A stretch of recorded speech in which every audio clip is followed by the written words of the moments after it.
Proviamo però adesso a capire con Jean-Paul Monet, sindaco di Ouagadougou, qual è oggi la situazione nella capitale del Burkina e più in generale nel paese.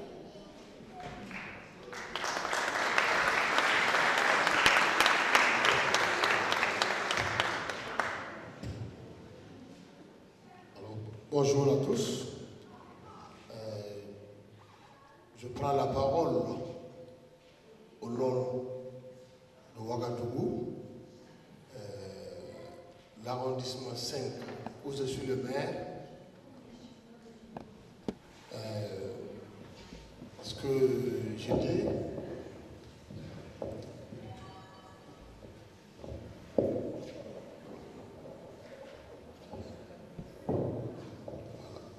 où je suis le maire, parce que quand on entend, on dit Jean-Paul Monet, maire de Ouagadougou. Il y a une nuance. Ouagadougou est divisé en 12 arrondissements, dont je suis le maire du 5e arrondissement. Vous savez que la décentralisation est faite pour rendre le poids de la gestion moins lourd, exactement comme les grandes villes d'Europe. Quand vous prenez Paris, on ne peut pas laisser la ville de Paris dans les mains d'un seul homme, ça n'aurait pas son sens. Alors donc, ma prise de parole, je vais d'abord dire un grand merci au mouvement Shalom, à toutes les ONG italiennes qui interviennent au Burkina, qui ont bien voulu se joindre au mouvement Shalom, l'initiateur de cette cérémonie, pour avoir une pensée sur le Burkina. Parce qu'il le faut, chacun d'eux vient apporter sa pierre pour l'édification du Burkina, pour un monde meilleur pour nos villages et nos populations. Et je m'en vais faire un rappel à la région du Toscane et la région du Piémont qui n'ont jamais eu quand même l'économie de leurs forces pour venir en aide à ces associations, ces ONG qui interviennent au Burkina. Je ne vais pas aller dans le vif du sujet sans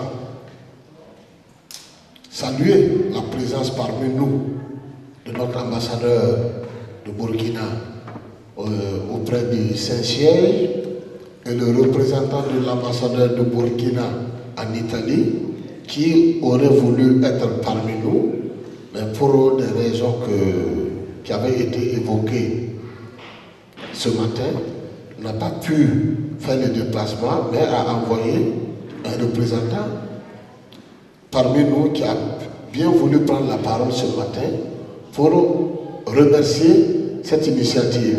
Il y en avait Monseigneur Yamuyogo qui a quitté aussi le Saint-Siège, qui est parmi nous. Nous avons une délégation qui est venue du Burkina pour rehausser l'élan de la chose, qui sont le représentant du président de la communauté musulmane, le représentant du cardinal Philippe Ouedraogo, parce que ces deux personnages avaient quand même leur place importante quand nous voulons parler de la paix et de l'intégrisme religieux. C'est pour au moins se donner un signal fort au reste du monde qu'il n'y a pas de conflit religieux au Burkina. Il n'y a que des personnes perdues pour des raisons ou pour une autre, font la guerre au Burkina et qu'ensemble, musulmans, chrétiens, animistes et tous, nous sommes en train de travailler d'arrache-pied pour trouver une solution. En citant les personnes, je ne peux oublier la coordonnatrice adjointe du mouvement Shalom Burkina, qui représente le mouvement Shalom de Burkina parmi nous. Je vais aller rapidement pour donner la place des ONG et des associations italiennes ou d'ailleurs au Burkina dans notre lutte contre ce fléau. Je dirais qu'elle est très importante parce que chaque ONG, dans son intervention, je prends déjà le mouvement Shalom et d'autres ONG sont sur la même ligne. Aujourd'hui, le mouvement Shalom a commencé au Burkina. Son intervention allait déjà dans le projet pour le Burkina et l'adoption à distance. Alors, j'ai entendu des voix qui m'ont dévancé pour dire que le phénomène de l'intégrisme, le phénomène que nous vivons est dû aussi à l'ignorance et à la pauvreté. L'ignorance et la pauvreté a laissé une place importante à ces forces du mal de pouvoir venir sur le terrain et jouer avec le sentiment de nos populations ignorantes et sans emploi, la jeunesse surtout. Donc, les ONG ici présents, les associations qui interviennent au Burkina, participent chacun de son côté d'une manière ou d'une autre à sortir, à aider le gouvernement du Burkina, à aider le Burkina à sortir ce pays-là de l'ignorance et de la pauvreté. Ce qui est une partie de la lutte contre ce fléau. Je m'en vais en plus rappeler que c'est le moment de demander aux uns et aux autres de redoubler d'efforts et de prendre cette conférence-là comme un sacerdoce.